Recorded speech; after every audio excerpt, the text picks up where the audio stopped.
All of them looked like his flower. "Who are you?" he asked, astounded. "We're roses," the roses said. "Ah," said the little prince. And he felt very unhappy. His flower had told him she was the only one of her kind in the whole universe. And here were 5,000 of them, all just alike, in just one garden. "She would be very annoyed," he said to himself, "if she saw this. She would cough terribly and pretend to be dying to avoid being laughed at. And I'd have to pretend to be nursing her. Otherwise, she'd really let herself die in order to humiliate me." And then he said to himself, "I thought I was rich because I had just one flower, and all I own is an ordinary rose. That and my 3 volcanoes, which come up to my knee, one of which may be permanently extinct.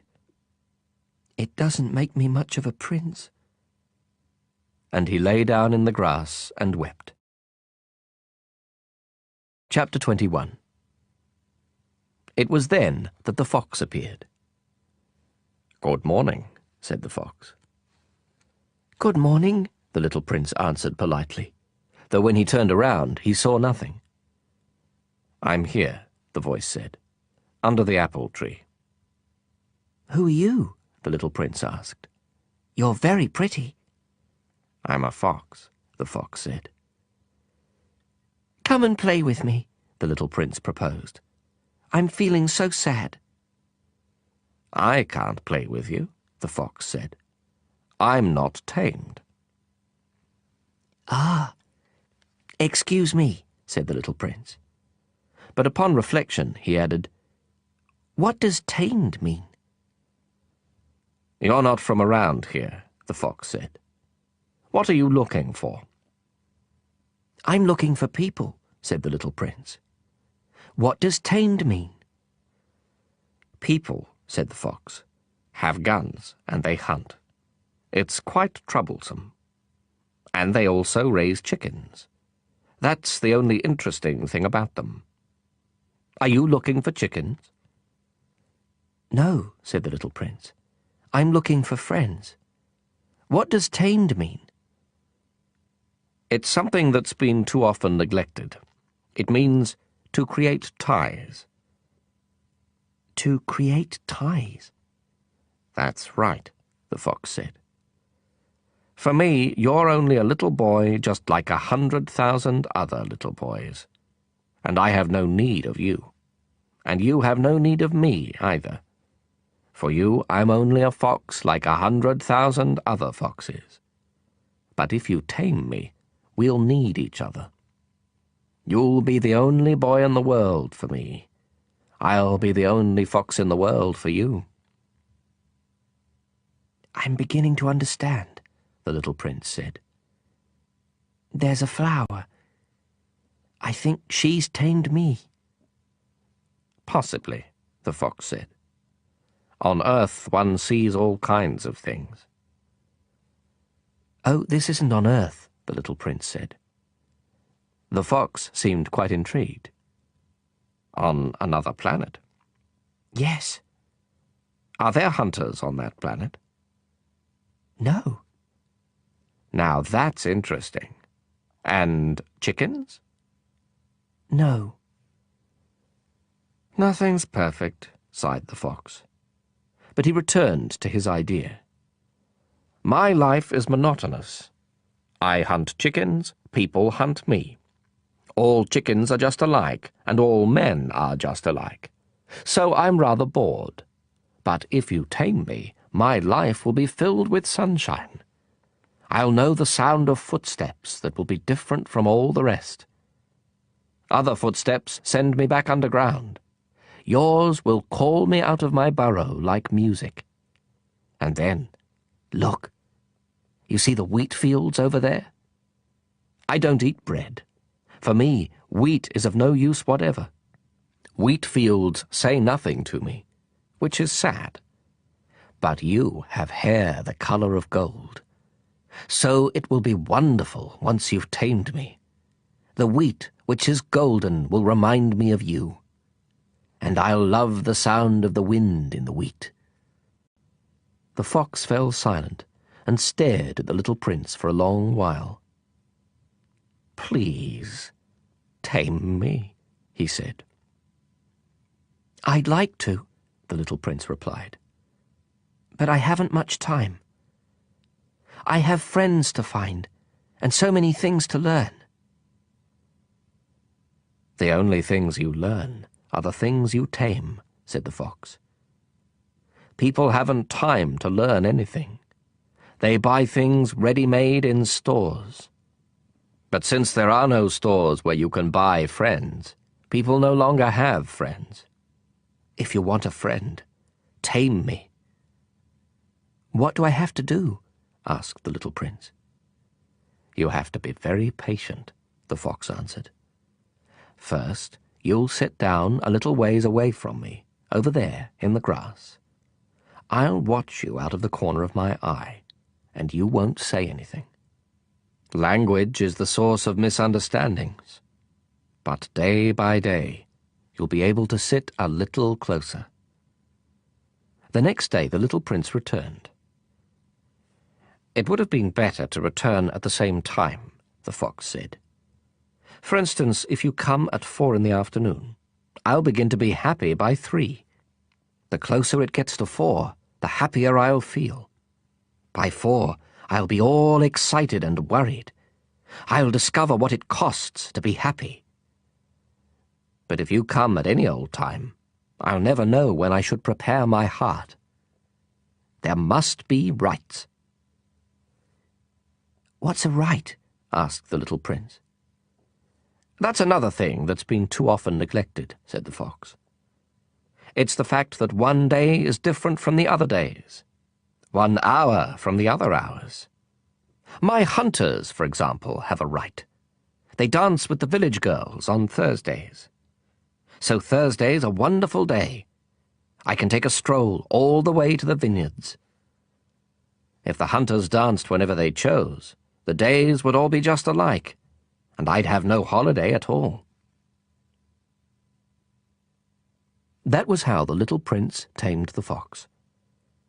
And when the time to leave was near, "Ah," the fox said, "I shall weep." "It's your own fault," the little prince said. "I never wanted to do you any harm, but you insisted that I tame you." "Yes, of course," the fox said. "But you're going to weep," said the little prince. "Yes, of course," the fox said. "Then you get nothing out of it." "I get something," the fox said, "because of the color of the wheat." Then he added, "Go look at the roses again. You'll understand that yours is the only rose in all the world. Then come back to say goodbye, and I'll make you the gift of a secret." The little prince went to look at the roses again. "You're not at all like my rose. You're nothing at all yet," he told them. "No one has tamed you, and you haven't tamed anyone. You're the way my fox was. He was just a fox like 100,000 others. But I've made him my friend, and now he's the only fox in all the world." And the roses were humbled. "You're lovely, but you're empty," he went on. "One couldn't die for you.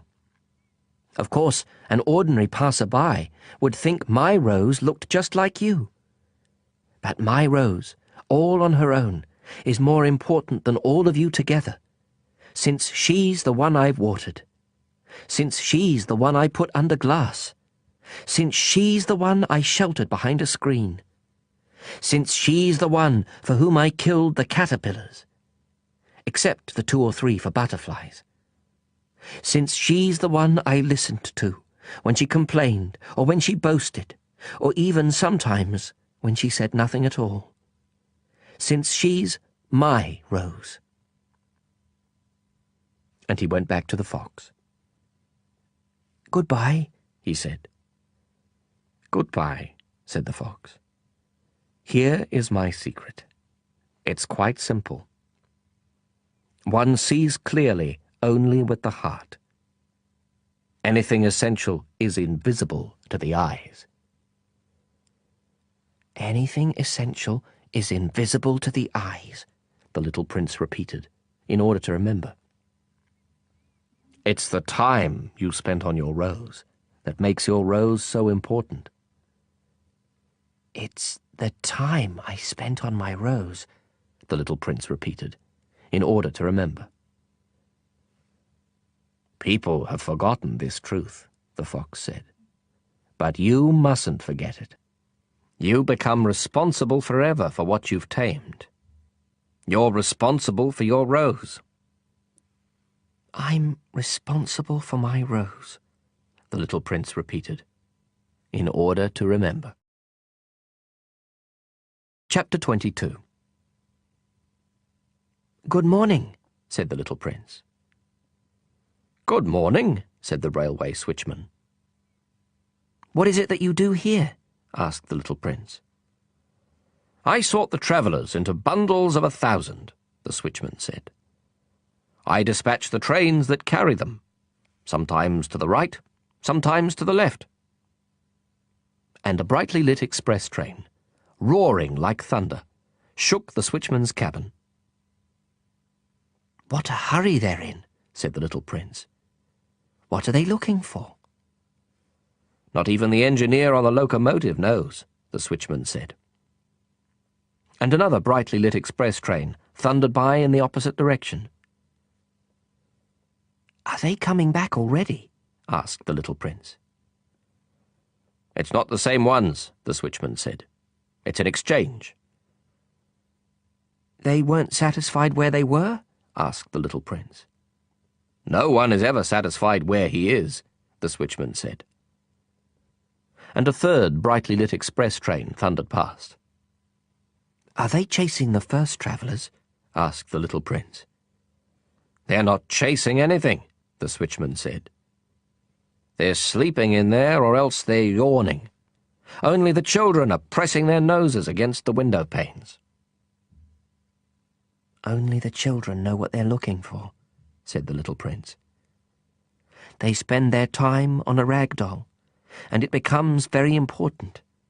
And if it's taken away from them, they cry. They're lucky, the switchman said. Chapter 23. Good morning, said the little prince. Good morning, said the sales clerk. This was a sales clerk who sold pills invented to quench thirst. Swallow one a week, and you no longer feel any need to drink. Why do you sell these pills? They save so much time, the sales clerk said. Experts have calculated that you can save 53 minutes a week. And what do you do with those 53 minutes? Whatever you like.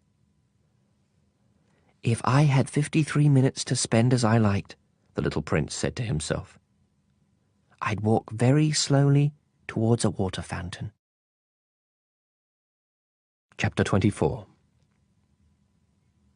It was now the 8th day since my crash landing in the desert, and I'd listened to the story about the sales clerk as I was drinking the last drop of my water supply. Ah, I said to the little prince, your memories are very pleasant, but I haven't yet repaired my plane. I have nothing left to drink, and I too would be glad to walk very slowly toward a water fountain. My friend the fox told me. Little fellow, this has nothing to do with the fox. Why? Because we're going to die of thirst. The little prince didn't follow my reasoning, and answered me, It's good to have had a friend, even if you're going to die. Myself, I'm very glad to have had a fox for a friend. He doesn't realize the danger, I said to myself. He's never hungry or thirsty. A little sunlight is enough for him. But the little prince looked at me and answered my thought. I'm thirsty too.